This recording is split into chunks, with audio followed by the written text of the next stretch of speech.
They called him the Black Messiah. So I suppose that makes me Judas. Only I didn't need 30 pieces of silver. I sold out the only real hope my people had ever touched just to avoid a prison sentence for stealing a car. A car. That's the number. That's what the math came out to. One stolen Buick on one side of the scale. 21 years of Fred Hampton's life on the other. There are two things I want you to hold before I tell you the rest. The first, Fred Hampton was feeding 20,000 black children breakfast every morning when no one else would. He was doing what the church talked about. He was being what the church prayed for. The second, I knew his fiancée was 8.5 months pregnant and asleep in that bed. I still put the secobarbital in his drink. By the end of this you'll have to decide which of us God was watching that night. My name is William O'Neill. And this is the story they have been trying to bury since 1969. Chicago, 1967. I was 18 years old. I stole a car. Not for politics. Not for revolution. Because I was 18 and broke and stupid. And the car was sitting there with the keys still in it. They didn't just charge me with theft. I had driven that car across state lines into Michigan. I had flashed a fake federal badge to get out of trouble when they pulled me over. That combination meant federal prison. Roy Mitchell came to see me. FBI. Clean suit. Quiet voice. He laid out the math very simply: cooperate, or disappear into a federal cell for years that I would not get back. I was 18 years old. Fred Hampton was also 18 years old that year. In the same city. Under the same sky. He was organizing. I want you to hold that for a moment before we go any further. Two black boys. Same age. Same city. Same year. One of us was going to spend the rest of his short life trying to feed children and unite people who hated each other. The other one was going to be the reason the first one died. The thing no one tells you about COINTELPROJ. Edgar Hoover's program to destroy black political power from the inside is that it didn't work by sending white agents into black neighborhoods. It worked by finding the William O'Neills. There were always enough of us. Scared enough. Young enough. Desperate enough. Let me tell you what I watched him build. January 1969. Street. Augustine's Episcopal Church. Chicago. Fred stood at the front of that kitchen at 5 in the morning, and he was frying eggs. Hundreds of them. For children who came to school hungry every single day of their lives. Because their parents worked 2 jobs and still couldn't cover breakfast. The teachers said the kids were learning better. Sitting still. Paying attention. 20,000 children a day. Eventually. Across the country. The Black Panther Party was running the largest free breakfast program in the United States of America, larger than the government's own program, out of church kitchens, on donations, run by volunteers who believed that feeding a child was a sacred act. I watched that. I reported it back to Roy Mitchell. And then I watched something that I did not have a category for. April 4, 1969. Fred stood in a room with the young lords Puerto Rican. The young patriots, poor white boys from Appalachia who had Confederate flags on their jackets when they walked in. He looked at all of them. "We're going to fight racism with solidarity," he said. "We're not going to fight capitalism with black capitalism. We're going to fight it with socialism." The room was silent. Those white boys from Appalachia shook hands with the Black Panthers. I had never seen anything like it. The church I grew up in spent 30 years trying to get black and white people to sit in the same pew. Fred Hampton did it in an afternoon. He called it the Rainbow Coalition. I had no theology for what I was seeing, but I recognized the shape of it. I had heard this story before. Different names. Same outline. He was 21 years old. Here is the part they never taught in school. Fred Hampton had been formally identified by J. Edgar Hoover as the single greatest threat to the internal security of the United States of America. Not a foreign government. Not a nuclear weapon. A 21-year-old black man feeding children breakfast. I started dreaming about him at night. Not in fear. Something else.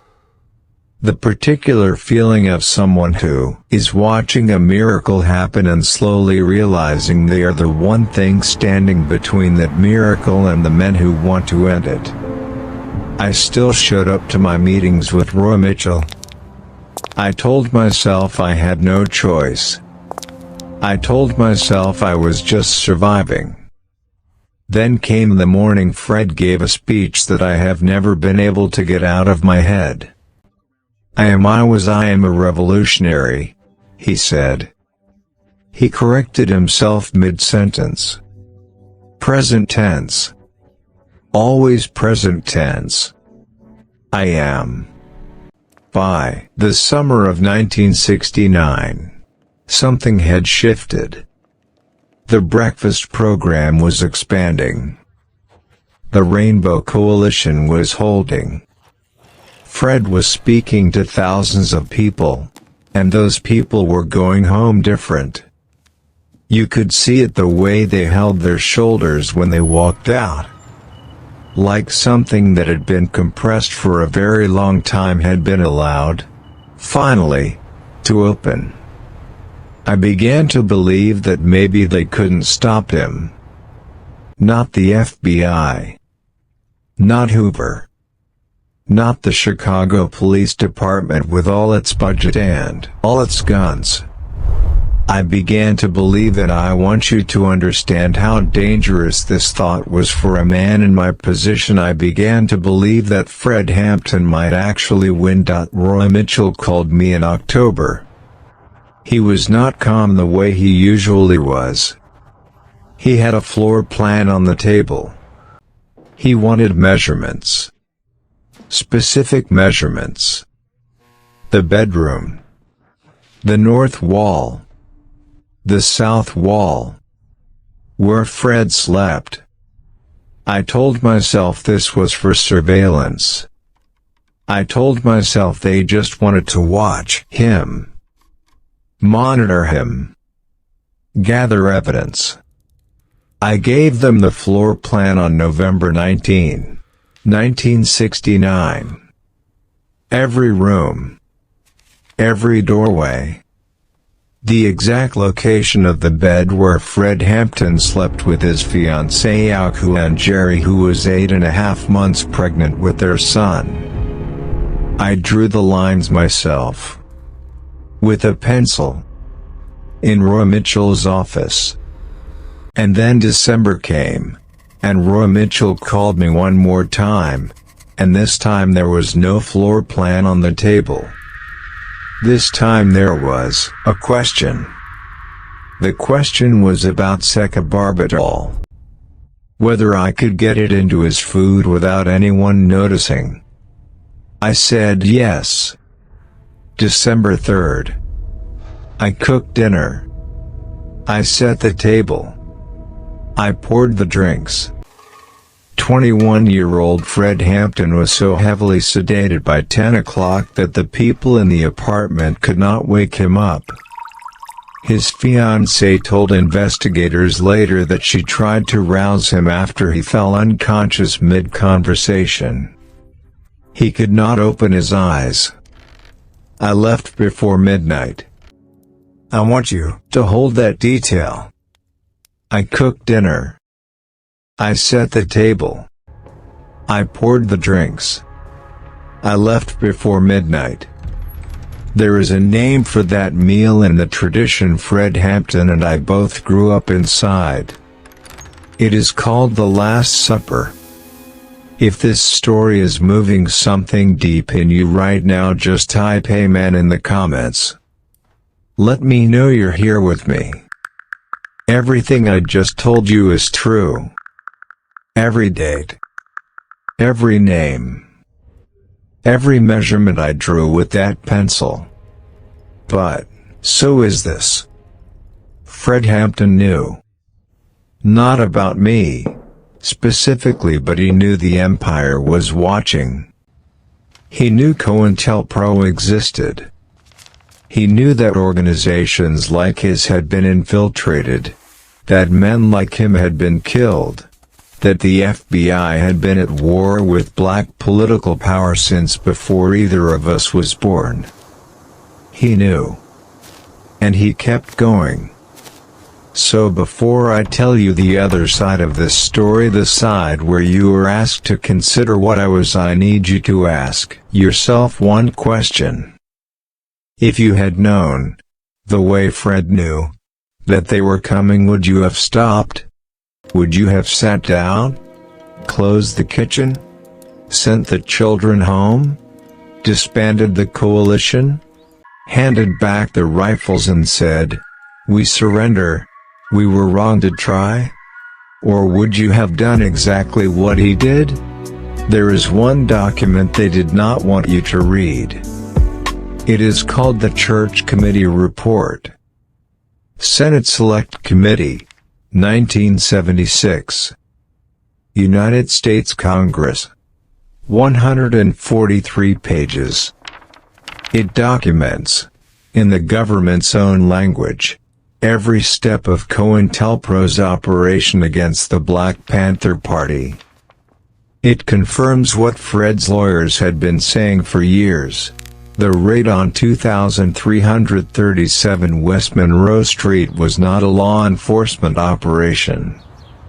It was an assassination. 14 officers.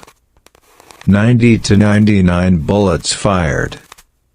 One fired from inside the apartment from Mark Clark, who was already dying when his finger twitched on the trigger. The other 98 came from outside. Fred Hampton was shot twice in the head at close range. The Cook County coroner later testified that he appeared to have been shot while unconscious or semi-conscious. He never raised a weapon. He never had the chance. He was 21 years old. His son Fred Hampton Jr. was born 25 days later. Now I want you to hold what Hoover had written 9 months earlier. The Black Panther Party, without question, represents the greatest threat to the internal security of the country. Not Al Capone. Not the Klan. Not organized crime running Chicago for 40 years. A 21-year-old man making eggs for hungry children at 5 in the morning. That is what the Empire feared. And here is the question that has kept me awake since 1969. Was Fred's faith his absolute, unshakable belief that righteousness would prevail, that God was on the side of the hungry children and the Rainbow Coalition, was that faith a source of strength?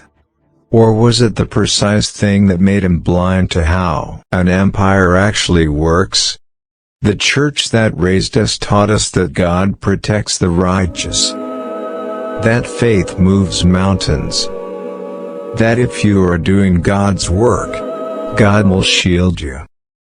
Fred believed that. He believed it so completely that he slept in a bed whose location he knew had been surveilled.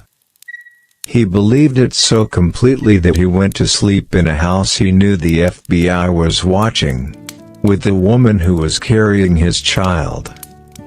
"You can kill a revolutionary," he said, "but you can never kill the revolution."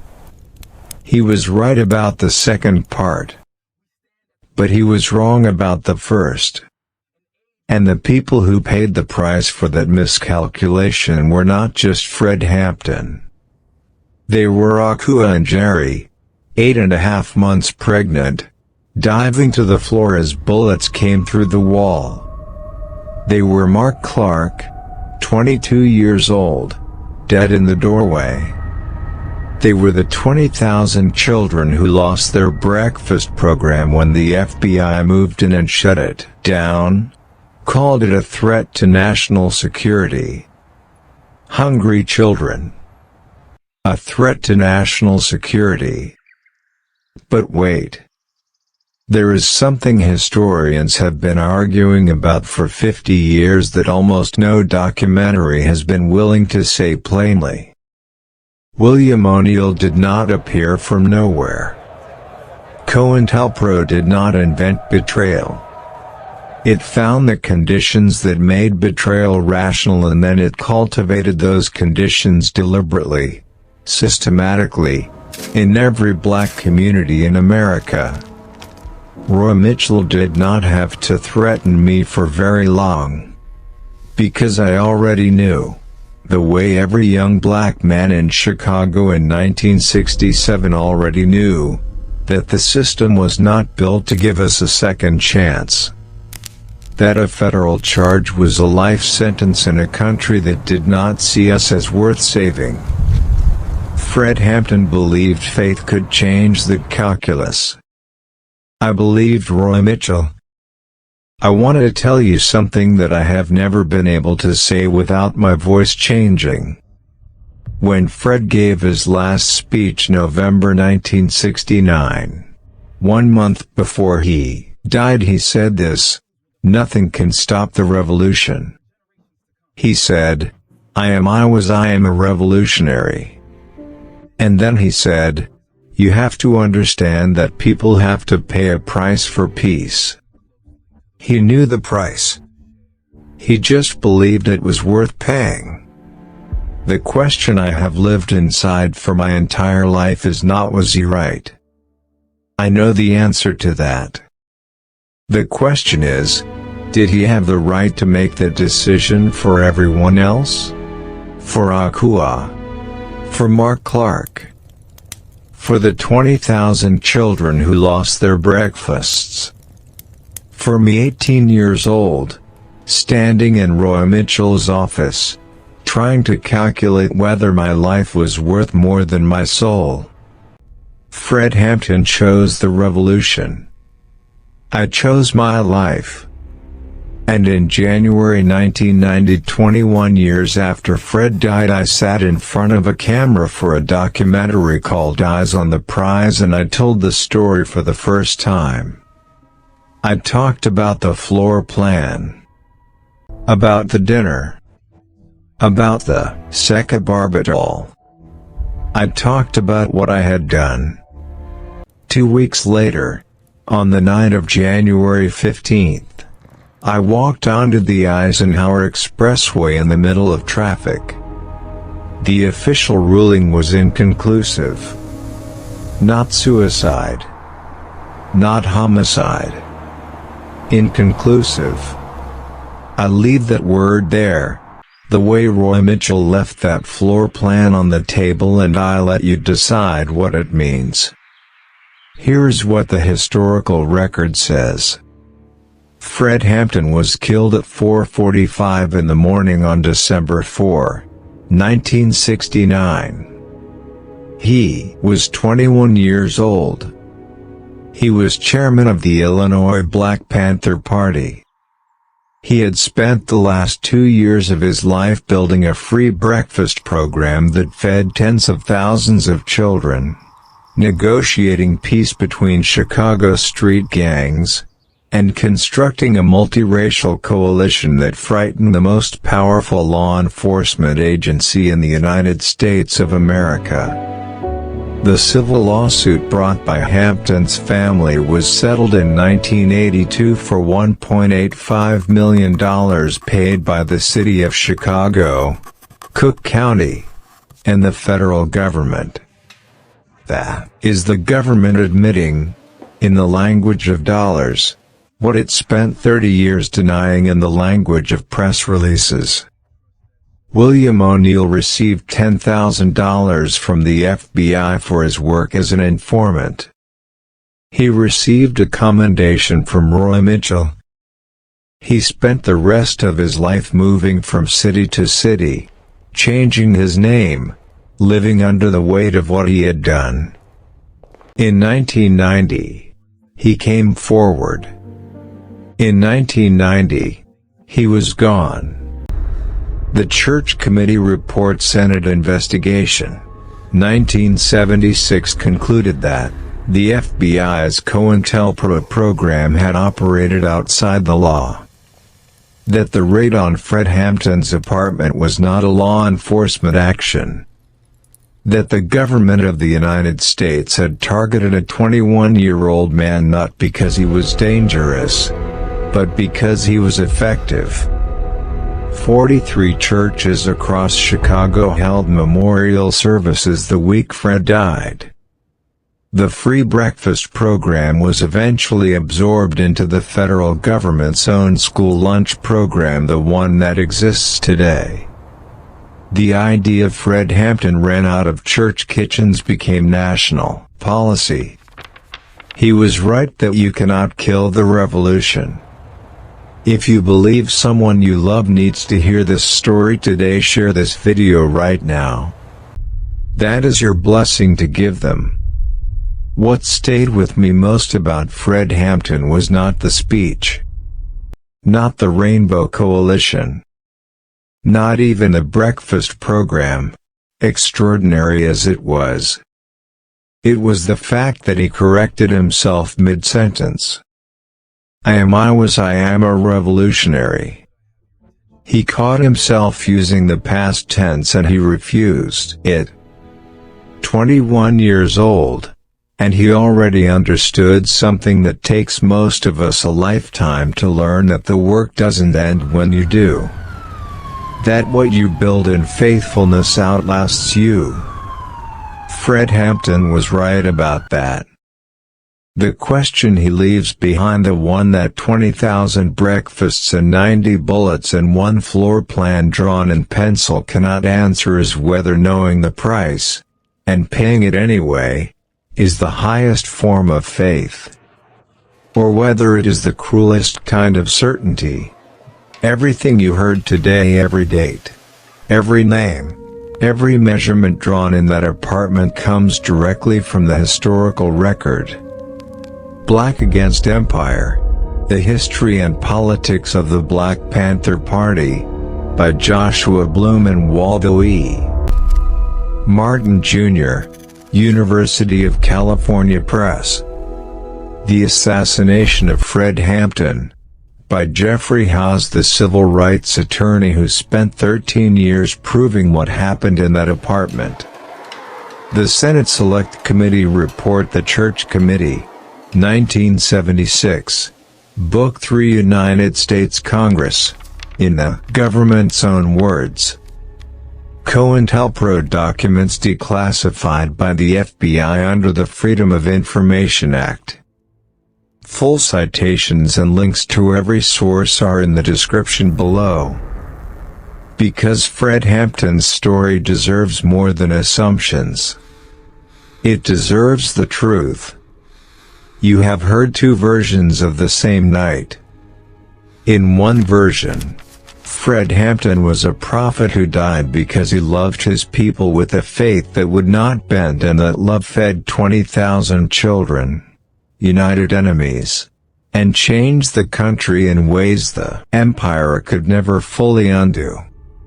In the other version, Fred Hampton was a 21-year-old man whose certainty that God was on his side made him unable to see the floor plan being drawn in a federal office 2 miles away, and the people who paid for that certainty never had the chance to choose whether they wanted to. Now you know what I know. So tell me, Team A or Team B? Was Fred Hampton's faith the ultimate act of liberation? Or was it the sword that brought the Empire's wrath down on everyone around him? Drop your answer below and tell me why. Because Fred Hampton Jr. is still alive. And he deserves to know which side history is on. They buried the man in December. But the children ate breakfast in January. And the January after that. And every January since. That is what faith looks like when it refuses to use the past tense.